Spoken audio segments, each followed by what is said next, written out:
Amin. Bapak Ibu Saudara yang dikasih Tuhan Yesus Kristus, pagi hari ini kita bersyukur kepada Allah karena kebaikannya, karena kasihnya masih berlaku bagi saya dan saudara. Sebelum kita sama-sama belajar firman, kita akan tundukkan kepala berdoa. Tuhan Yesus, kembali kami bersyukur buat kasih setiamu di dalam hidup kami. Pagi hari ini Tuhan, kami kembali mau membuka hati buat kebenaran firman-Mu. Biarlah Tuhan, apa yang kami baca, apa yang kami dengar, itu tidak berlalu dengan sia-sia. Kami mau buka hati buat firman Allah bekerja dan berkarya saat ini. Ampuni setiap salah dan dosa kami. Di dalam nama Yesus kami berdoa dan mengucap syukur. Haleluya. Amin. Puji Tuhan. Saat ini kita akan melihat satu renungan firman Tuhan dari Lukas 24 ayatnya yang ke-33. Lukas 24 ayat yang ke-33, demikian firman Tuhan. Lalu bangunlah mereka dan terus kembali ke Yerusalem. Di situ mereka mendapati ke-11 murid itu. Mereka sedang berkumpul bersama-sama dengan teman-teman mereka. Amin. Renungan firman Tuhan pagi hari ini saya beri judul Hati yang Dipulihkan. Sekali lagi, judul renungan firman Tuhan adalah Hati yang Dipulihkan. Kematian Yesus meninggalkan duka tersendiri bagi murid-muridnya. Kematian Yesus meninggalkan kekecewaan dan luka tersendiri bagi murid-muridnya.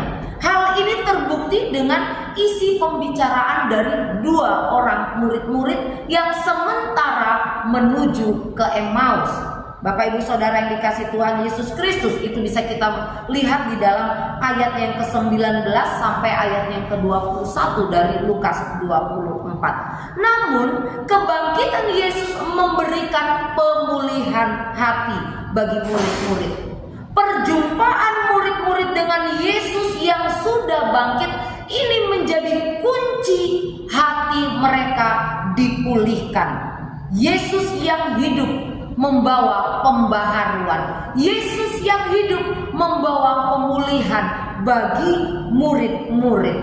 Lelah menempuh perjalanan panjang sekitar 7 mil, lebih kurang 11 kilometer, tidak lagi dirasakan oleh Kleopas dan temannya. Setelah hati mereka dipulihkan, setelah mereka berjumpa dengan Yesus, setelah mereka mengalami pembaharuan, spontan mereka pun bangun dan kembali ke Yerusalem. Padahal saat itu hari sudah malam dan mereka telah berjalan sejauh 7 mil, lebih kurang sekitar 11 km dari Yerusalem menuju ke Emmaus. Namun mereka harus kembali menempuh perjalanan 7 mil. Karena apa? Karena hati mereka sudah dipulihkan. Hati yang dipulihkan dari kecewa, hati yang dipulihkan dari kepedihan, dari luka, menjadi semangat tersendiri bagi mereka untuk memulihkan orang lain.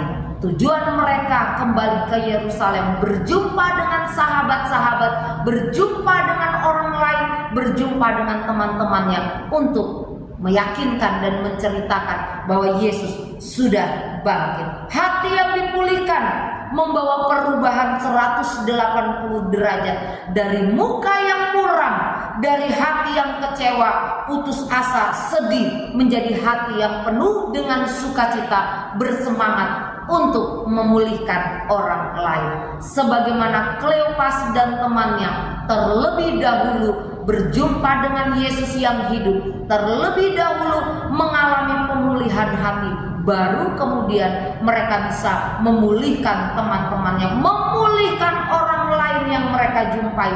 Demikian juga dengan saya dan saudara. Hati kita perlu dipulihkan lewat perjumpaan pribadi dengan Yesus yang hidup. Buka hati untuk Yesus berkarya secara pribadi, baru kemudian kita pun bisa memulihkan orang lain. Amin. Sama-sama kita tundukkan kepala dan kita berdoa. Terima kasih Tuhan, Engkau sudah mati bagi kami. Terima kasih Tuhan, Engkau sudah bangkit bagi kami semua. Biarlah Tuhan, apa yang kami dengar ini boleh kami terapkan bahkan boleh kami praktekkan dalam pengiringan dan pelayanan kami kepada Tuhan. Ketika hati kami sudah dipulihkan, kami juga bisa memulihkan orang lain. Bapa yang baik, kami menyerahkan seluruh kehidupan kami di sepanjang hari ini ke dalam tangan Tuhan. Kami percaya Tuhan mengambil alih setiap hal yang akan kami kerjakan. Tuhan mendahului dan memberkati. Ampuni Tuhan setiap salah dan dosa kami. Dalam nama Yesus kami berdoa. Haleluya. Amin. Selamat pagi dan Tuhan Yesus memberkati.